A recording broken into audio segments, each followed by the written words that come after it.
Assalamualaikum warahmatullahi wabarakatuh. Dengan memanjatkan puji syukur kehadirat Allah Subhanahu wa Ta'ala, pada hari ini Senin 20 April 2015 dilangsungkan ujian terbuka dengan rangka promosi Doktor Pascasarjana UIN Sunan Ampel Surabaya dengan Promovitus Saudara Muhammad Arfan Mu'ammar. Kepada Promovitus disilakan menuju bidang. Sidang dimulai dipimpin oleh Ketua Sidang yang terhormat Bapak Profesor Dr. Haji Husein Aziz MAG, disilakan. Assalamualaikum warahmatullahi wabarakatuh. Alhamdulillahirobbilalamin.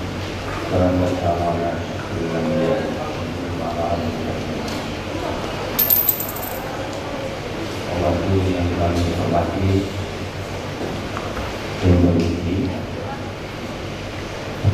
yaitu yang terhormat Bapak Profesor Dr. Muhammad, dan yang terhormat Bapak Profesor Dr. Muhammad, dan yang terhormat Bapak Akademi Universiti, dan yang terhormat Bapak Profesor Dr. Muhammad MAG, dan itu sebagai promotor, dan yang terhormat Bapak Profesor Dr.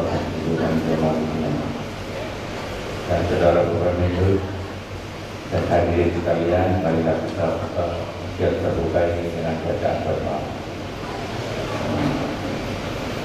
Selanjutnya kepada Bapak Ibu kami persilakan untuk menyampaikan pokok-pokok pikiran dari tetapi yang tidak lebih dari 10 menit. Silakan. Assalamualaikum warahmatullahi wabarakatuh. Alhamdulillah, pada pagi ini kami bisa menyampaikan hasil penelitian dari disertasi kami yang berjudul Tajdid Keagamaan dan Implikasinya Terhadap Pendidikan di Pesantren, studi kasus di 6 pesantren di Jawa Timur. Fokus permasalahan yang kami angkat di sini ada 3. Yang pertama adalah bagaimana gambaran umum tajdid keagamaan di lingkungan pesantren Jawa Timur, bagaimana tipologi tajdid keagamaan di lingkungan pesantren di Jawa Timur, dan bagaimana implikasi tajdid keagamaan terhadap penyelenggaraan pendidikan di 6 pesantren di Jawa Timur. Objek penelitian dalam disertasi ini ada 6 pesantren. Yang pertama adalah Pesantren Mas Kumambang, Pesantren Al-Islam Tenggulun, Pesantren Al-Islam Pondok Modern Muhammadiyah, Pesantren Persatuan Islam, dan Pesantren Burengan Kediri. Selanjutnya adalah makna tajdid keagamaan. Ada beberapa banyak definisi tajdid keagamaan. Di antaranya adalah Haidar Nasir memaknai tajdid sebagai al-i'adah asy-syaikh al-mubtada'ah, al-ihya, dan al-islah.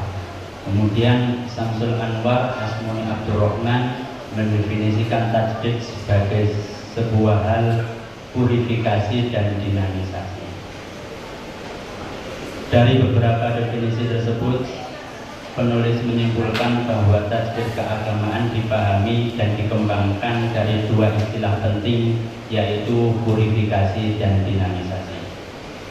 Metode penelitian, jenis penelitian ini adalah field research, penelitian lapangan, teknik pengumpulan datanya, observasi partisipatif, in-depth interview, dokumentasi, dan focus group discussion. Teknik analisis datanya, data collection, data reduction, data display, dan conclusion drawing and verifying. Yang terakhir adalah triangulasi dan member check.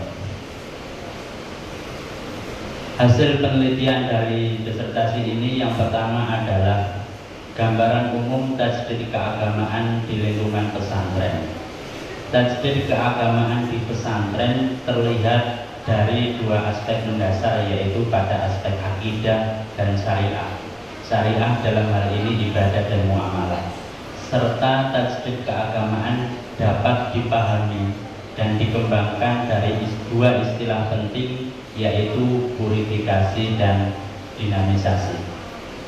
Yang kedua adalah bagaimana tipologi tajdid keagamaan di lingkungan pesantren. Setelah melakukan hasil analisis, peneliti mentipologikan ada tipologi tajdid keagamaan di lingkungan pesantren. Yang pertama adalah puritan radikal, kedua adalah puritan akomodasionis, dan yang ketiga adalah puritan modernis. Jika kita kembalikan kepada definisi radikalisme, bahwa radikalisme adalah sebuah pertentangan antara sebuah ideologi yang dikembangkan atau diperjuangkan terhadap sesuatu tatanan nilai yang sudah mapan. Pertentangan itu terkonotasikan dengan pertentangan fisik, akan tetapi sebenarnya pertentangan itu bisa jadi pertentangan ideologi, pertentangan tujuan, dan lain sebagainya. Dari definisi tersebut, peneliti melihat ada beberapa statement dari informan yang identik dan cenderung terhadap definisi tersebut, sehingga kemudian peneliti menyimpulkan bahwa tiga pesantren masuk dalam kategori puritan radikal, yaitu Mas Kumambang, Persis, dan Al-Islam. Istilah puritan radikal juga diistilahkan yang cukup menarik oleh Al-Azra, Azimadi Azra, dengan istilah ultra puritan atau puritanisme yang sedikit kebablasan. Akan tetapi peneliti di sini mengistilahkan dengan istilah puritan radikal. Yang kedua adalah puritan akomodasionis.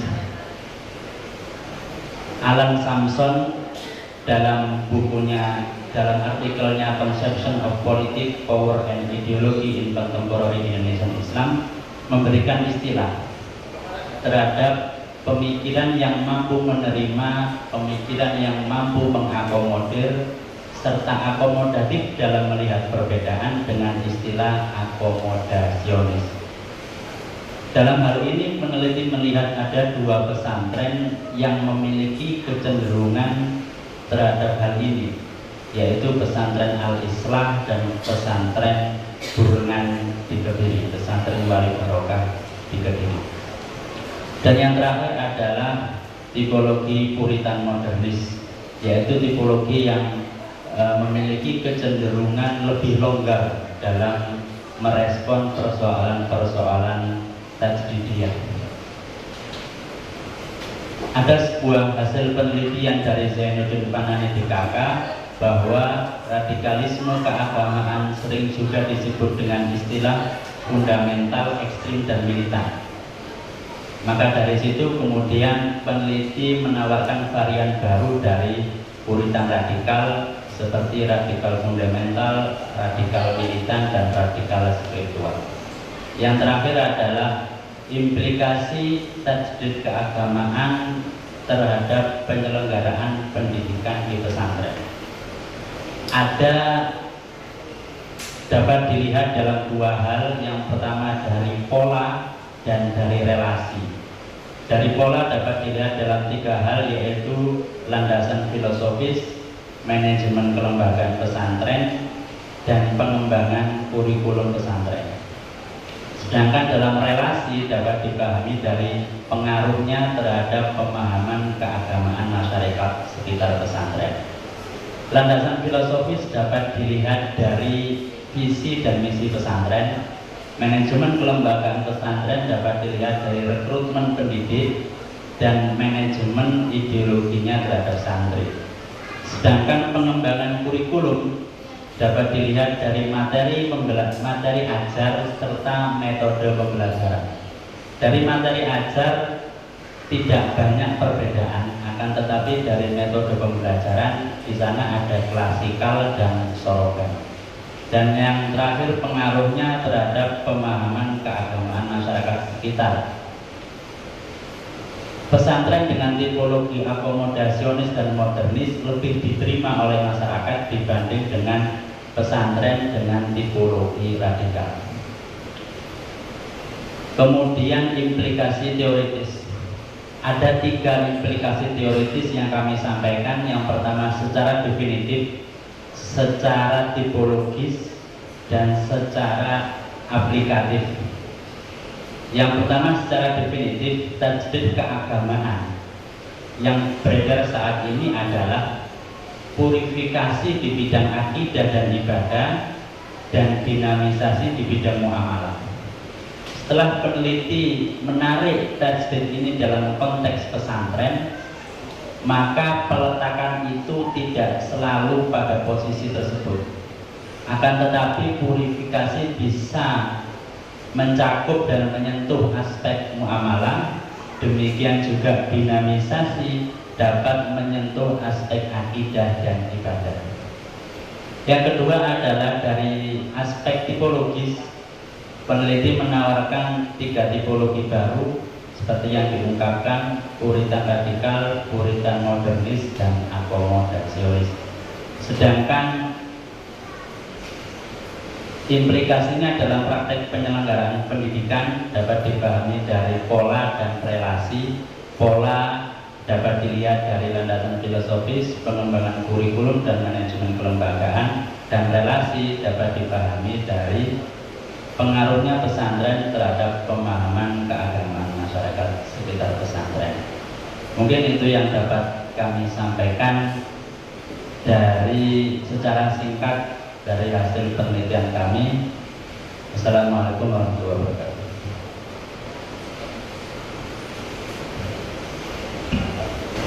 Tepat dengan bolanya. Untuk penguji pertama kami silakan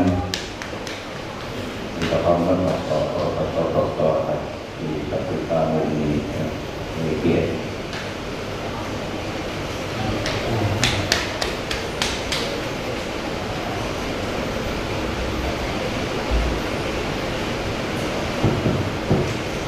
Terima kasih. Ada beberapa pertanyaan, waktunya memang sangat singkat, tapi saya akan bertanya 2 hal. Yang pertama adalah mengenai hubungan antar pesantren-pesantren yang diteliti ini. Mungkin ini belum menjadi fokus disertasi, tetapi saya kira bisa muncul di dalam proses penelitian yang sedikit banyak sudah disinggung di dalam disertasi.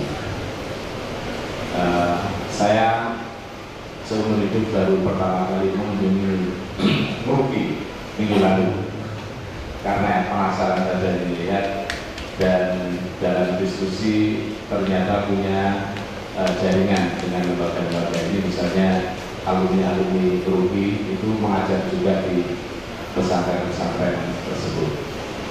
Nah, dikenal sebagai Merauke dikenal sebagai puritan radikal, kira-kira begitu.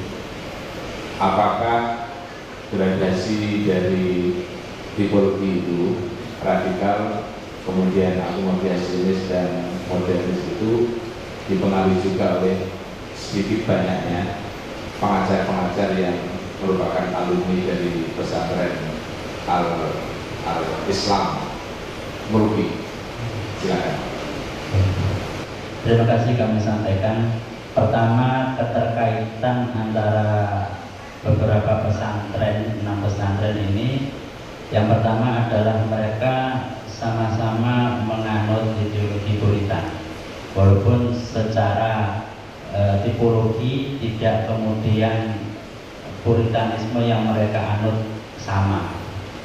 Kemudian seperti di Pondok Modern Muhammadiyah pada awal-awalnya, pengajarnya mayoritas dari Persis, alumni Persis mayoritas mengajar di awal-awalnya ngajar di Pondok Modern Muhammadiyah. Akan tetapi tidak kemudian Pondok Modern Muhammadiyah secara ideologi kemudian puritannya sama dengan Persis. Pondok Modern Muhammadiyah memiliki karakter dan ciri khas tersendiri. Akan tetapi ketika kami wawancarai Pak Hasan, memang fikih diimpor dari Persis waktu itu, dan pengajarnya mayoritas dari Persis. Sedangkan Al-Islam memang ada beberapa tenaga pendidiknya yang alumni Ngeruki yang kemudian mengajar di sana. Dari sini dapat saya simpulkan memang ada beberapa pesantren yang ia betul-betul terpengaruh dari guru yang mengajar di sana seperti Al-Islam Tenggulun Solokuro, karena beberapa pengajarnya alumni Ngeruki. Akan tetapi ada pesantren yang ia memiliki ideologi tersendiri yang sudah mapan, sehingga walaupun pengajarnya memang senada Puritan, tapi ia tidak begitu terpengaruh. Saya rasa itu. Yang kedua, ini masih berkaitan, menurut analisis saudara, apa yang menyebabkan perbedaan itu? Jadi analisis sampel ke akarnya. Pertanyaan why, mengapa berbeda antara satu tipe dengan tipologi yang lain? Itu faktor apa yang menyebabkan perbedaan? Yang pertama, saya rasa saya mengetahuinya itu dari respon informan terhadap berbagai masalah yang saya sampaikan. Mengapa berbeda? Saya rasa dari pimpinan pesantren ketika mendirikan pesantren, seperti ketika Al-Islam Kiai Haji Dawang Soleh ingin mendirikan pesantren seperti Gontor. Artinya ia sendiri warga Muhammadiyah, dia ingin tetap menjaga puritanisme keagamaan itu, tapi di sisi lain dari segi disiplin, dari segi bahasa ingin seperti Gontor. Yang kedua, Al-Islam saya rasa ingin mencetak kader-kader yang militan. Terbukti dari kepemilikan beberapa senjata yang ia siap untuk dipegang oleh santri untuk berperang di medan perang. Mungkin bisa saya simpulkan bahwa munculnya perbedaan itu berawal dari pendiri pesantren awal yang ia ketika mendirikan pesantren punya visi misi, dan di sisi lain dari background pendiri pesantren. Karena pendiri pesantren Kiai Haji Dawang Soleh dari Gontor, maka dia secara pola pikir otomatis terpengaruh dengan pesantren yang dulu ia belajar di sana. Begitu juga dengan Al-Islam Khozin, sedikit banyak terpengaruh dengan pesantren yang dulu ia belajar. Artinya perbedaan itu sangat terlihat dari latar belakang pendidikan pendiri pesantren. Terima kasih. Terima kasih. Untuk selanjutnya kita serahkan kepada komisi 2 yang pertama Bapak dan membawanya. Terima kasih Bapak Ketua, Saudara Komunitas Harta. Selamat ya. Kenapa? Karena Anda pertama kali mengajar rating, dalam rating Anda ini Anda maju paling lagi. Kemudian mendorong yang lain karena tapi dipengaruhi oleh kawan satu angkatan. Saya ingin mulai dari ini. Dalam studi ini Anda kalau melihat rumusan masalah itu kan tidak ada. Saya minta dijelaskan supaya kita bisa diskusi lebih dalam berangkat dari persoalan. Pertama bicara mengenai gambaran umum tadi. Yang kedua tipologi, baru dikirim ke arah integrasi terhadap dunia komunikasi. Mengapa masih tiga itu yang menjadi fokus ini? Kita jelaskan kaitannya. Yang pertama adalah gambaran umum tasbih keagamaan. Otomatis yang kedua adalah tipologi. Otomatis sebelum saya mentipologikan, saya mesti harus mengetahui gambaran umum tasbih keagamaan di pesantren. Setelah saya mengetahui gambaran umum itu, saya bisa melakukan tipologisasi dari pesantren yang ada yang setelah saya melihat gambaran umum. setelah saya mentipologisasi, saya dapat mengetahui implikasi setiap pesantren. Artinya setiap pesantren yang memiliki tipologi puritan radikal memiliki implikasi tersendiri terhadap penyelenggaraan pendidikan. Pesantren yang memiliki tipologi puritan modernis juga memiliki tipologi implikasi sendiri terhadap penyelenggaraan pendidikan. Begitu juga dengan modernis, sehingga rumusan masalah antara satu dengan yang lain saling berkaitan. Jika rumusan masalah satu hilang, maka rumusan masalah kedua tidak dapat muncul. Begitu juga yang ketiga. Jadi kalau maunya lompat dari satu ke tiga, nggak mungkin ya. Iya.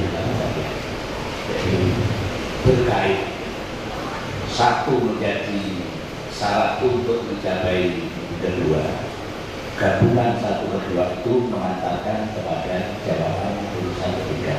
Saya kira itu waktunya ini. Penelitian Anda ini sebut sih, pertanyaannya begini, bukankah kita dua itu life saving? Bagaimana mungkin mobil nyatanya setiap buahnya ini mungkin separuh lebih itu lahir dari gimana katanya gitu. Ya, memang penelitian saya ini adalah penelitian lapangan. Akan tetapi untuk menuju ke lapangan saya mesti harus mengetahui, karena di situ adalah tajdid keagamaan. Saya mesti harus mengetahui apa definisi tajdid, bagaimana macam-macam tajdid, sejarah tajdid di Indonesia, bagaimana pendidikan pesantren. Artinya jika saya kemudian turun ke lapangan tanpa memiliki itu, saya mungkin pertanyaan yang saya ajukan mungkin tidak sistematis, dan wawancara yang saya ajukan, interview yang saya ajukan mungkin tidak bisa menjawab dari rumusan masalah yang sudah saya rumuskan, karena saya tidak memiliki basic pengetahuan secara teoritis tentang apa yang akan saya kaji. Gimana kalau saya menyimpulkan begini, jika tipe penelitiannya dia selalu butuh library, tetapi kalau library belum tentu dia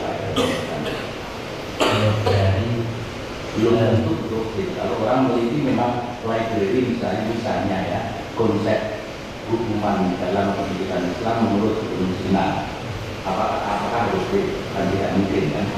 Lalu muncul ini metodologi ya, yang barangkali perlu dicermati oleh para penulis dunia. Jadi kalau penelitiannya selalu butuh library, tetapi kalau library boleh jadi suatu saat tidak memerlukan filter. Ya apa itu terjadi seperti itu? Saya melihat bisa jadi, akan tetapi bukan kemudian seperti tadi hukuman cambuk menurut Ibnu Sina. Tapi saya rasa Ibnu Sina juga mengatakan, membuat statement-statement tentang hukuman cambuk itu dari field.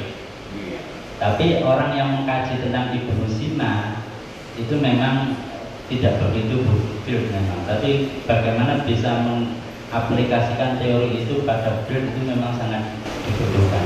Tapi fieldnya Ibnu Sina kan menjadi lebih sekarang. Nah, mungkin kita kembali ke zamannya Ibnu Sina mengamati keadaan kerja. Ini sesungguhnya bicara metodologi ya. Kadang-kadang buku kita belum terlalu lengkap untuk mengkaji mengenai persoalan itu. Berikutnya, Anda kalau kita lihat ini di belakang itu kalau di depan tidak muncul kata-kata yang kita jadi tidak ada. Tetapi di dalam implikasi, tahu-tahu muncul ideologi tadi. Mengapa ini Anda munculkan Ya, memang konsep awalnya adalah ideologi tajdid, kemudian ada beberapa masukan sehingga kata-kata ideologi di awal memang sudah saya hilangkan, karena tajdid sendiri tanpa dikatakan ideologi, tanpa ada kata-kata ideologi, ia merupakan sebuah ideologi. Nah, di akhir memang saya mohon maaf agak sedikit lupa untuk menghapus kata-kata. Jadi masih tersisa ya dari konsep yang lama. Yang terakhir, implikasinya ini ada tiga ya terhadap dunia pendidikan Islam dalam dunia pesantren, filosofis, manajerial, dan kurikulum. Di samping pengaruh pesantren terhadap masyarakat. Ya.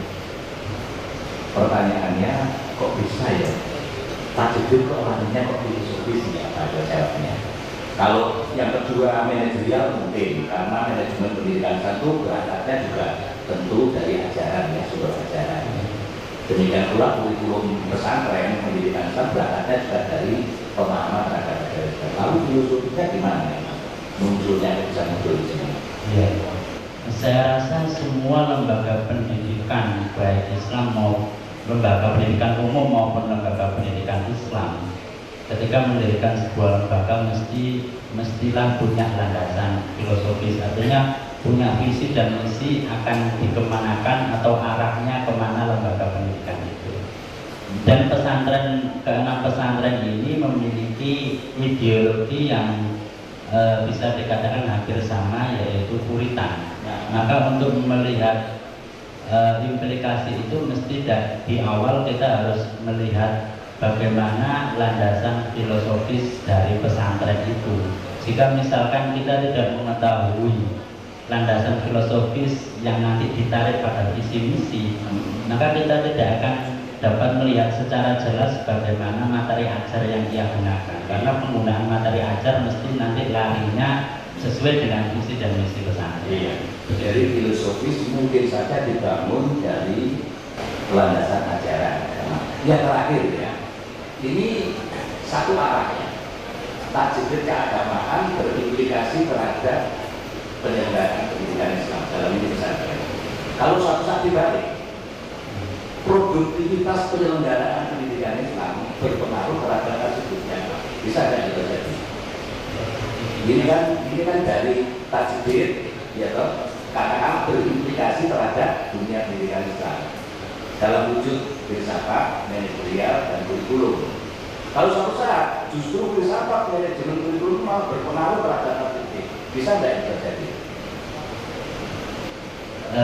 Saya rasa yang mempengaruhi landasan filosofis pengembangan kurikulum dan manajerial itu adalah tajdid, bukan kemudian mereka tiba-tiba dalam perjalanan landasan filosofis, manajerial dan pengembangan kurikulum merubah atau menggeser ideologi tajdid yang mereka anut.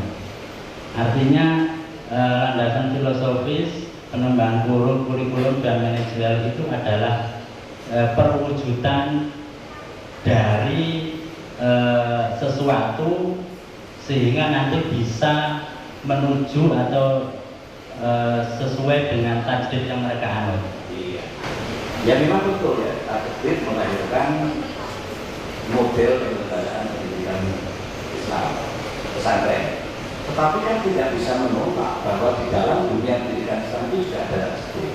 Terus kan tajdid. Kalau itu terjadi, tetapi pengaruhnya dari luar, lalu punya implikasi lagi terhadap proses kegiatan tajdid, kan bisa terjadi dalam dunia yang itu bukan sekarang. Cuman memang ini menjadi bidang penelitian yang lain ya, dan bukan lingkup dari reservasi ini. Saya kira cukup. Selamat, mudah-mudahan Anda sukses di dalam ujian ini. Terima kasih.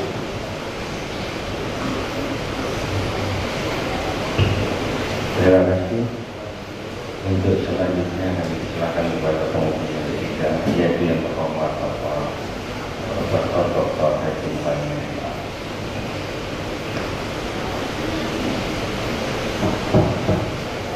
Bismillahirrahmanirrahim.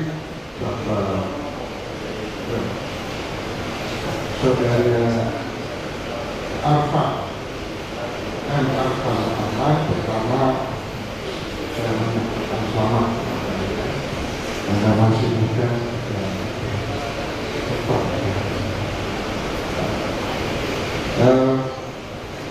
Saya mulai pertanyaan dari metode penelitian. Di dalam metode penelitian ini Anda mengatakan bahwa teknik pengumpulan data dengan cara lain fokus grup diskusi. Di mana diterapkan dalam penelitian, apa yang dimaksudkan, Anda diskusi dengan siapa? Nah, Ya, fokus group discussion. Jadi sebelumnya, setelah data collection, ya, kemudian data reduction, fokus group discussion ini nanti letaknya pada data reduction.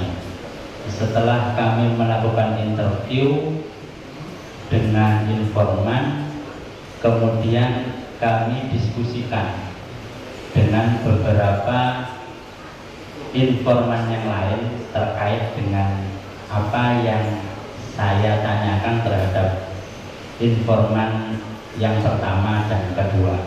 Artinya apakah data-data yang saya ambil ini memang betul adanya atau sesuai dengan realita, dan apakah perlu ada beberapa statement yang dihapus atau ditambahi. Saya rasa begitu. Yang Anda diskusikan itu apa? Yang saya diskusikan Contoh topiknya apa? Contoh topiknya berkaitan dengan respon kiai atau respon guru terhadap persoalan-persoalan tasdidiyah. Misalkan apakah Anda akan mendatangi acara yang sekiranya acara itu secara ideologi Anda tidak sesuai. Acara apa? Kok Anda tidak jelas apa? Anda rupanya nggak pakai fokus berdiskusi ya? Gimana? Rupanya Anda tidak menerapkan FGD ya? Kok tidak jelas itu? Ragu-ragu ya. Mestinya kalau itu sudah dialamkan, kenapa sekali? Jawab, ya coba. Iya, memang tidak semua pesantren saya aplikasikan FGD ini, ada beberapa saja. Oh, saya tanya apa? Kan mesti diskusi itu ada tema. Ya, saya rasa tadi persoalan contohnya saja pada persoalan akidah. Ya, bagaimana respon Anda ketika misalkan diminta datang pada acara tahlilan misalkan. Ketika itu